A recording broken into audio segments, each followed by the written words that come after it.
సరేరా, మేమల్లేదు కథలే అయితే పల్లవిని తీసుకురావడం కథ కాదు కదా, నిజమే కదా? ఏదైతేనే మళ్ళీ మన కోడలు మన ఇంటికి వచ్చేసింది. నువ్వు లోపలికి వెళ్ళమ్మా. అలాగే మావి గారు. ఇదిగో. ఆగు. ఎక్కడికి వెళ్తావు? ఏ రూమ్ లో ఉంటావు? అయ్యో, ఏ రూమ్ అంటారేంటండి, మన రూమ్ ఉంది కదా. నా రూమ్ లో నువ్వు ఉండడానికి వీల్లేదు. మరి నేనెక్కడ ఉండాలి? వంటగది ఉందిగా, అందులో పడేయడు. వంటగదిలో ఉండాల్సిన అవసరం వదిలేకేంటి మమ్మీ? తను నీకు వదినగా మాత్రమే వచ్చింది, ఈ ఇంటి కోడలిగా తీసుకురాలేదు. అంటే పని మనుషులా పడుండడమే. అంత కర్మ నాకేంటి? పని మనిషిగా ఉండాల్సిన అవసరం నాకేంటి అంటున్నాను.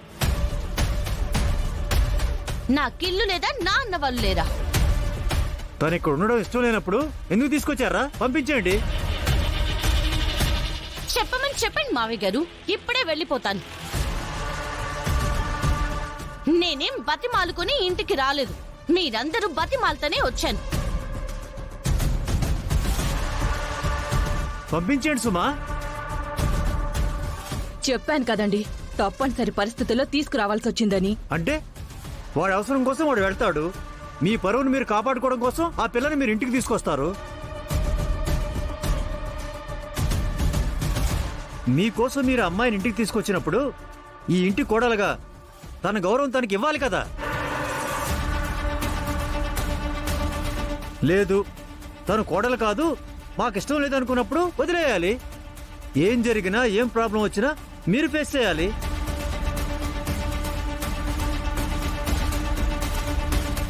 అమ్మా, వీళ్ళతో కాదు గాని నువ్వు వెళ్ళిపో చెప్తా. నువ్వు వెళ్ళి జరిగిన అవమానాన్ని మీ అమ్మతో చెప్పు. పోలీసుల్ని మళ్ళీ పిలవమను.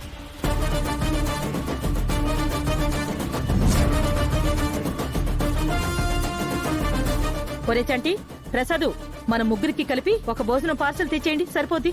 మీ ముగ్గురికి అంటే మేమంతా ఏమవ్వాలి? పల్లవి వెళ్ళిపోయిందనుకో, గుండమ్మ గారు ఇటు పోలీసులకు ఫోన్ చేస్తారు, వాళ్ళు ఎలాగో వస్తారు. మీ అందరికీ కలిపి స్టేషన్ లో బఫెట్ డిన్నర్ ఏర్పాటు చేస్తారు, అక్కడ కూర్చుని తినండి.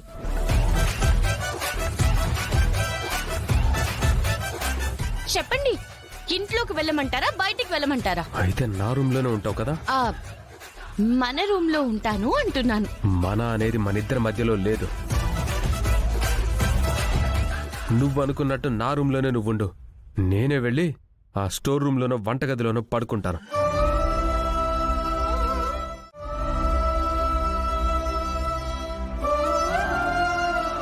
నా భర్త నా దైవం అంటావుగా, ఇప్పుడు నిర్ణయించుకో. వాణ్ణి వంటగదిలో ఉంచుతావో, నువ్వెళ్ళి వంటగదిలో ఉంటావో.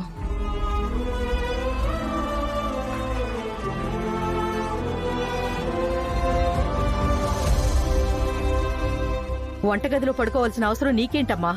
నాతో పాట్రా, నా రూంలో పడుకుందు గాని. వద్దు బామ్మగారు. అదేంటమ్మా, ఇంటికి పెద్ద కోళ్ళవి, వాళ్లకు బుద్ధి లేకపోతే సరి, మాకు లేదనుకుంటున్నావా? నువ్వు వంటగదిలో ఎలా ఉంటావమ్మా? మా ఆయన వంటగదిలో ఉంటాను అంటున్నారు. ఆయన ఉంటాను అన్న ప్లేస్ లో నేనుండడానికి వచ్చిన ఇబ్బంది ఏంటి మావయ్య గారు?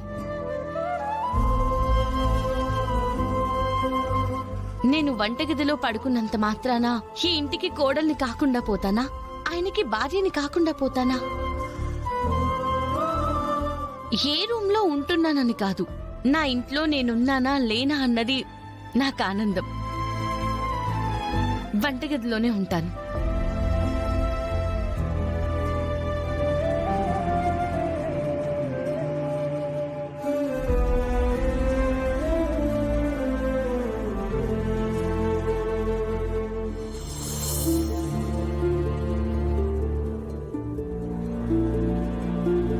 నువ్వేం టెన్షన్ పడకు నాన్నా.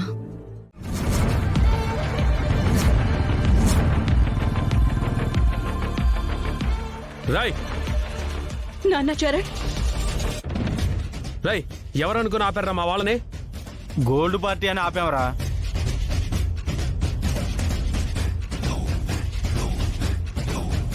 రే, ఈడి దగ్గర కూడా బానే ఉందిరా గోల్డ్. తీరా తీరా.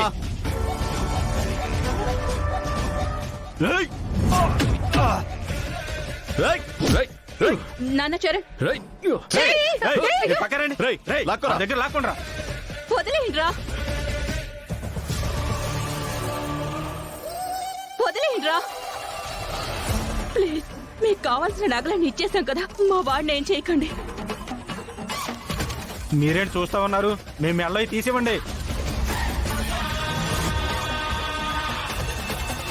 ఇది మంగళసూత్రం వద్దు అది మంగళసూత్రమా అష్టోత్తరమా మాకేం తెలీదు, అది గోల్డే కదా. దయచేసి ఇది మాత్రం వద్దు మా దగ్గర ఉన్నవన్నీ ఇచ్చేసాం కదా మేము కూడా ప్లీజ్ నీకు కూడా దండం పెడతాను. ఇవన్నీ ఇచ్చేశారు కదా, అది కూడా ఇచ్చేస్తే మేము వెళ్ళిపోతాం. రేయ్, వదలండ్రా. ఇవ్వవే. రేయ్, రేయ్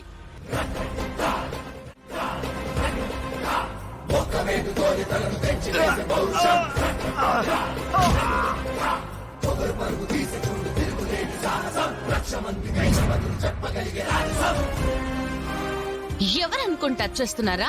చూడమ్మా, ఆల్రెడీ ఇదే డేతో ఒకడు వచ్చాడు. వాడి పరిస్థితి చూసావుగా. ఇప్పుడు నువ్వు రెండో క్యాండిడేట్వా? నీ సంగతి కూడా చూడమంటావా? రేయ్, ఒంటరి ఆడదాన్ని కదా ఎత్తేద్దామని అనుకుంటున్నారేమో. ఒక్కొక్కరిని ఒక్కొక్క గుద్దుతో చంపేస్తాను తెలుసా? ఏయ్!